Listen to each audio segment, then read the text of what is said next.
Hello, basketball fans. Tommy Beer from Rotoworld here, joined by my guys Ryan Knaus and Jared Johnson. Let's talk some award categories this year. We're going to discuss the three probably the most popular categories: MVP, Most Improved Player, and Defensive Player of the Year. So, Ryan, why don't you start us off? I'm going to kick it off. I think Giannis repeats. You know, it's the year of Antetokounmpo again. I think he's perfectly positioned. There's no reason to think he will trail off at all. The fact that he played in the FIBA World Cup leads me to believe that his knee is healthy. Otherwise, he wouldn't have put extra strain on it. So, you're talking the runner-up for Defensive Player of the Year last year. He does it at both ends of the court. Voters recognize that. The league knows what he can do. And he was a runaway as the MVP in a season when James Harden put up historic numbers.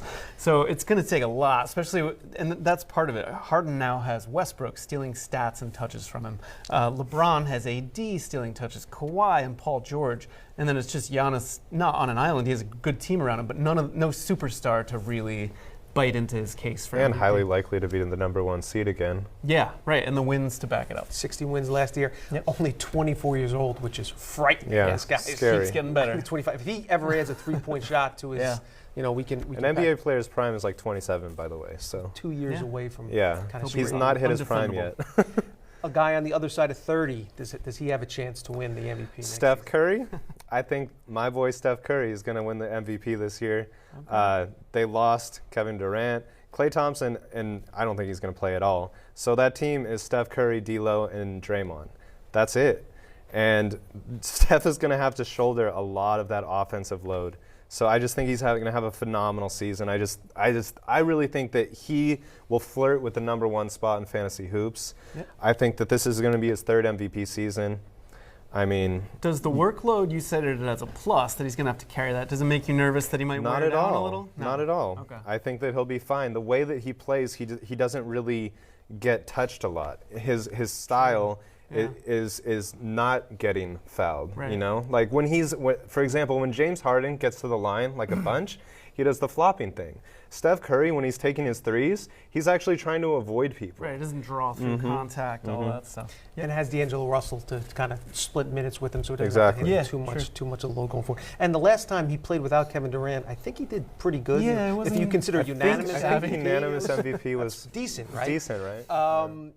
I think Giannis is the odds-on favorite if I had to put money on it. As Ryan mentioned, 27.7 points, 12.5 rebounds, 5.9 assists. Shot almost 58% from the floor. I mean, ridiculous. Again, this guy can do it all. If I had to choose one long shot, I like LeBron. I think he's going to have a real strong bounce back. My long shot would be Joel Embiid. So, okay, stay healthy. He's got a shot. I think maybe Anthony Davis.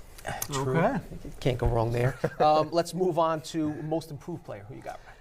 For Most Improved, I'm going to take De'Aaron Fox. I just think this guy was already very good last year. I think he's just going to get better. We saw him, he put on weight and muscle this summer. So he's just poised for a big year. He averaged, after the break last year, just under 18 points, 8 assists, 4 boards per game, 1.5 steals. I think he can get better. And as the team gets better around him, it'll make him a better playmaker, passer. He'll have easier looks. So I'm taking Fox here. My only concern with Fox is that he took such a jump from his freshman to his sophomore season that he'd have to take a significantly, but you're right. Yeah, hurt his own case by getting better in year 2. Exactly, it's true. But fair. This one's kind of a crapshoot, right? No one really ever knows who's going to win Most Improved Player. So I'm just going to do a crapshoot answer. I'm going to go with my boy Markelle Fultz. I talked about this in the draft that we just had, and we just don't know who this guy is. He was a baller in college. He was hurt the past 2 years. Philly was not a good fit. Ben Simmons was the point guard there. He plays point guard.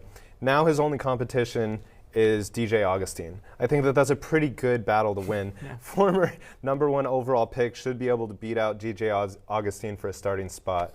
I think he has a great chance of really turning heads this season. And using Tommy's point about how De'Aaron Fox already made that leap, Markelle Fultz, the bar couldn't be lower.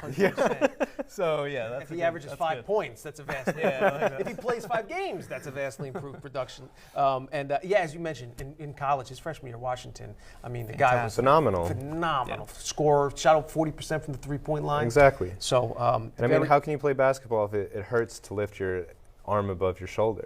Thoracic outlet surgery. He looks good now. So. I think, in moving away from the pressures that kind of suffocated him in Philly. Fresh start down in Orlando.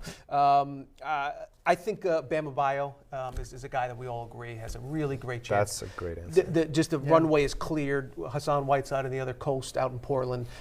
Just obviously an ample opportunity there to really, and his per 36 minutes indicate that he's really poised to take a major leap. One other guy that I'll have an eye on, I think, will be in the conversation is Lonzo Ball.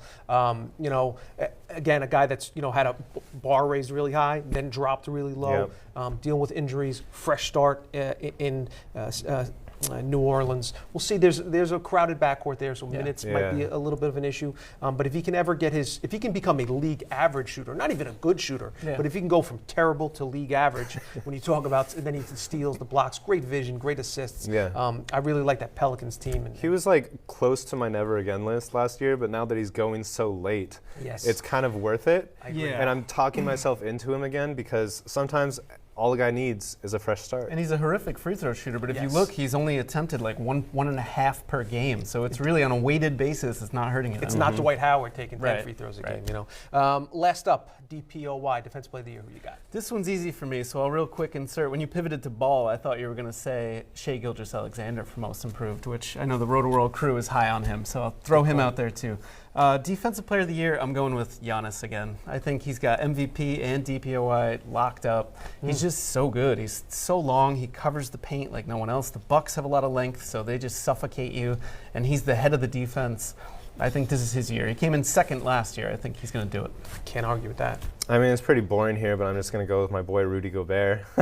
I mean, he's the best center in the league, I think, defensively, and there's not really any question about that. Utah's a defensive team. I think he's going to need to do even more heavy lifting on defense now that Derek Favors isn't there.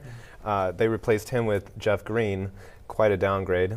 So I think that Rudy Gobert has a very reasonable shot of getting his third defensive player of the year. Absolutely. I'm going to go with Embiid. Has stated interestingly that his goal this season is to play 70-plus games. And he noted it's 4 reasons that I want to win individual awards, and playing in more games increases the chances of winning MVP and Defensive Player of the Year. So, Philly fans will knock on wood that hopefully he can stay healthy. But if he does, I mean, the statistics this guy puts out from the defensive standpoint, block shots, and just the impact he has defensively, his on-off splits are crazy. He inverted the usual, you say, if the team wins and they get individual accolades, that's great. So be it. He did the complete opposite. Exactly. So should be plenty to watch. Certainly something we'll keep an eye on, as I'm sure you guys will as well.